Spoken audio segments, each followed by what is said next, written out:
تخيل إن الفراعنة عرفوا سر يخلي الحجارة تنور زي الشموع الضخمة.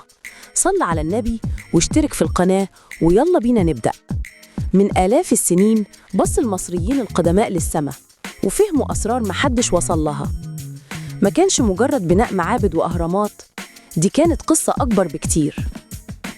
كان عندهم حلم يوصلوا طاقة الكون للأرض، والسر كان في المسلات الشاهقة اللي بنشوفها لحد النهاردة. لكن دي ما كانتش مجرد حجارة مرصوصة فوق بعض. الفراعنة كانوا بيغطوا قمم المسلات بمادة غريبة، الذهب السائل. مزيج سري من الذهب والفضة بيلمع تحت الشمس بشكل مش طبيعي. كانوا بيسموه الإلكتروم، المعدن المقدس. مع كل شروق شمس كانت قمم المسلات بتتحول لمنارات ضخمة بتعكس النور بقوة تخليها تبان كأنها شموع حجرية مضيئة. ما كانش مجرد منظر جمالي، دي كانت تكنولوجيا روحانية. الفراعنة كانوا بيؤمنوا إن النور ده بيسحب طاقة كونية مقدسة، طاقة بتنزل على الأرض وتديها الخصوبة والقوة والبركة. كانت المسلات زي أبراج طاقة بتشحن وادي النيل بالحياة.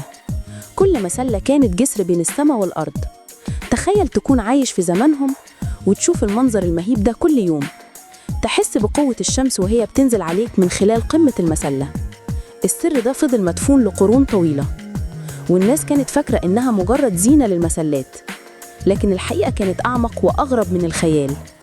ما كانش مجرد ذهب، دي كانت وسيلة للتواصل مع قوى الكون.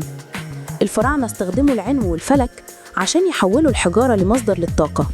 الذهب السائل كان هو المفتاح اللي فتح لهم أبواب العالم الآخر. كل نقشة على المسلة كانت بتحكي جزء من الحكاية دي، حكاية حضارة وصلت لأسرار لسه بنحاول نفهمها لحد النهاردة. يا ترى إيه الأسرار التانية اللي لسه مستخبية في أرض مصر؟